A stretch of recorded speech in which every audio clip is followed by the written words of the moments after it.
नमस्कार दोस्तों, financial year ख़त्म होने वाला है और यहाँ पे ज़रूरी है कि आप लोगों के लिए क्या क्या ज़रूरी है 31 मार्च से पहले कंप्लीट करना। तो कुछ इंपॉर्टेंट चीज़ें हैं जो मैं आप लोगों को बताना चाहूँगा, जो आप लोग अपनी 31 मार्च से कंप्लीट कर लेना, वरना ये आप लोगों के लिए दिक्कत खड़ी कर सकती हैं।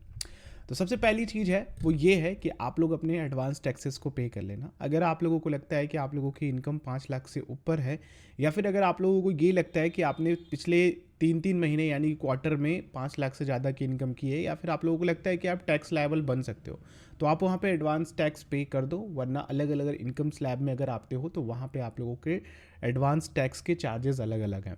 तो एडवांस टैक्स बहुत ज़रूरी है आप लोगों के लिए। तो एक बार ये चेक कर लेना, 31 मार्च से पहले पे कर देना अगर आप लोगों को लगता है कि आप इतना इनकम टैक्स भरने के लायबल हो। तो लास्ट फाइनेंशियल ईयर का आप लोग अपना ITR फाइल कर लो 31 मार्च से पहले, वरना नेक्स्ट फाइनेंशियल ईयर में जाओगे तो वहाँ पे और ज़्यादा चार्जेस आप लोगों को देने पड़ सकते हैं। तो ये दूसरा बहुत ही इंपॉर्टेंट काम है, इन दोनों को आप निपटा लेना, क्योंकि यहाँ पे आप लोगों को चार्जेस देने पड़ सकते हैं। तीसरा कि अगर आपने कोई भी इन्वेस्टमेंट अभी तक नहीं किया, आप लोगों को लगता है कि आप लोगों की टैक्स सेविंग 1 लाख रुपए कहीं इन्वेस्ट करके बचा सकते हैं अच्छा खासा पैसा टैक्स भरने से, तो ETC जैसे या फिर अलग ETD देख सकते हो, थोड़े बहुत कहीं दान भी कर सकते हो। ETC में भी आप लोगों के कई सारे इंश्योरेंसेस कवर हो जाते हैं। तो इन सभी सेक्शंस को आप लोग देख लो कहाँ पे इनकम टैक्स सेव कर सकते हो। मैंने 1-2 वीडियोज़ भी बनाई हैं जिनमें आप लोगों के सेक्शंस एक्सप्लेन किए हैं कि कहाँ पे हम लोग मैक्सिमम टैक्स सेविंग कर सकते हैं। आई बटन में मैं आप लोगों को उसकी लिंक दे दूंगा।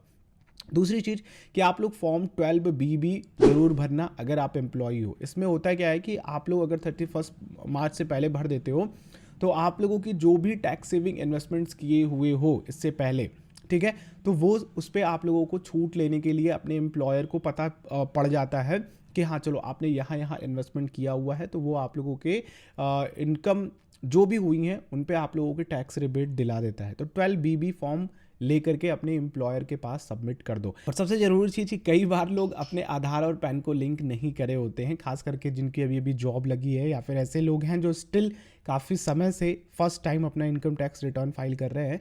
तो अगर आपने अपने पैन और आधार को लिंक नहीं किया है तो 31 मार्च से पहले उसको भी लिंक कर लेना, वरना अगले साल थोड़े अपनी टैक्स रिटर्न फाइलिंग करने में आप लोगों को दिक्कत हो सकती है। और आखिरी चीज़ मैं आप लोगों को कहना चाहूँगा कि सब कुछ सबमिट करके रख लो, ठीक है, एक एक चीज़ें सबमिट करके रख लो, सब सारे डॉक्यूमेंट्स कलेक्ट करके रख लो। कहाँ कहाँ पे आपने एक्सपेंसेस किए हैं, किस तरीके से आप लोगों ने टैक्स सेविंग करी हुई है, कहाँ पे इन्वेस्ट किया हुआ है, कितने कैपिटल गेन्स हुआ है, बिजनेस इनकम कितनी है, रेंटल इनकम कितनी है, सब कुछ कैलकुलेट करके आराम से रख लो। धीरे धीरे अभी समय है, तो नेक्स्ट फाइनेंशियल ईयर में आप लोगों को इनकम टैक्स रिटर्न फाइल करने में भी आसानी होगी। और ये इसलिए कह रहा हूँ क्योंकि आप लोगों को एक ओवरऑल आइडिया मिल जाएगा कि हाँ अभी मेरे पास कितने अमाउंट बचे हैं जिनको मैं इन्वेस्ट करके कहीं पे अपने टैक्स थोड़े बहुत बचा सकता हूँ, या फिर अगर आप लोगों को थोड़ा बहुत अपना पोर्टफोलियो में भी फेर बदल करना होगा तो 31 मार्च से पहले कर लोगे तो आप लोगों को नेक्स्ट फाइनेंशियल ईयर में आसानी होगी।